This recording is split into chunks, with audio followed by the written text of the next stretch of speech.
দেখুন আমার বাগানে অনেক সর্ষের শাক হয়েছে। সর্ষের শাকগুলো এখন আমি তুলে একটা রেসিপি বানাবো। এই যে কত সর্ষের শাক,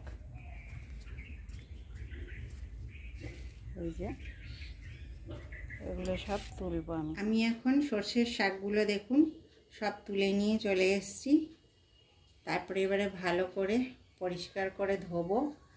আর এই পাতাগুলো যে দেখছেন, শুধু আমি পাতাগুলো নেব, এই ডাঁটা, এই মোটটা শিরা এগুলো কিন্তু আমি নেব না, শুধু পাতাগুলো নেব।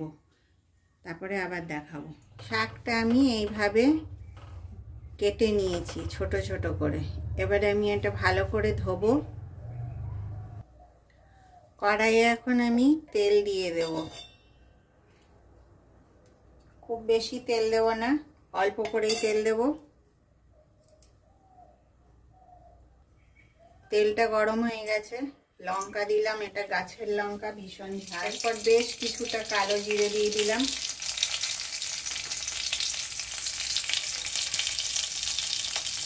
এরপর গোটা রসুন দিয়ে দিলাম। এগুলোকে একটু ভাজবো,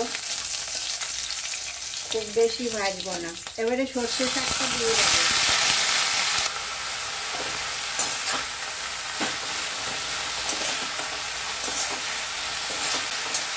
অল্প হলুদ দেব, অল্প নুন দেব। নুনটা একটু কম করেই রাখবে। এই সর্ষে শাকের ভাতটা খাওয়া খুব ভালো। যদি কারো সর্দি লেগেছে তখন যদি এই সর্ষে শাকের ভাতটা খাওয়া হয় তো কাঁচা সর্দি টেনে যায়। এটাতে আমার হাজব্যান্ডের খুব পছন্দ। আপনারাও বানিয়ে দেখবেন সর্ষে শাকের সময়। এবারে একটুখানি জল দিয়ে দেব আর একটু ঢাকা দিয়ে দেব।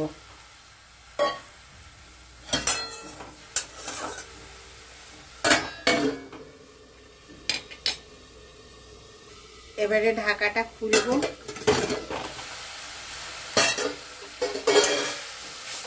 এবারে একটু ভালো করে নেড়ে চেড়ে নেব, তারপরে নামাবো। এটা আপনারা শিলনোড়াতেও বাটতে পারেন, আবার মিক্সিও করে নিতে পারেন ঠান্ডা হয়ে গেলে। গরমে করবেন না অবশ্যই। আমি কিন্তু এটা শিলনোড়াতেই করব, শিলনোড়াতে টেস্ট বেশি ভালো হয়। পরে আবার দেখাবো। আমার চ্যানেলটাকে আপনারা লাইক, শেয়ার, সাবস্ক্রাইব করবেন, আমার পাশে থাকবেন। এই যে সর্ষের শাকটা আমি বেটে নিয়েছি। এবারে এর মধ্যে আবার একটু কাঁচা সর্ষের তেল দেব। যে কোনো ভর্তা মানেই হলো কাঁচা সর্ষের তেলটা ভালো করে দিতে হয়। দিয়ে দিলাম। আর এটা বলেছিলাম গাছের লঙ্কা, সেই জন্য প্রচণ্ড ঝাল হয়েছে। আপনারা ভাববেন একটা লঙ্কা, কিন্তু প্রচণ্ড ঝাল। দেখুন কত সুন্দর লাগছে। তাহলে আবার নেক্সট ভিডিও পাওয়ার জন্য আমার চ্যানেলটাকে অবশ্যই আপনারা দেখবেন। নমস্কার।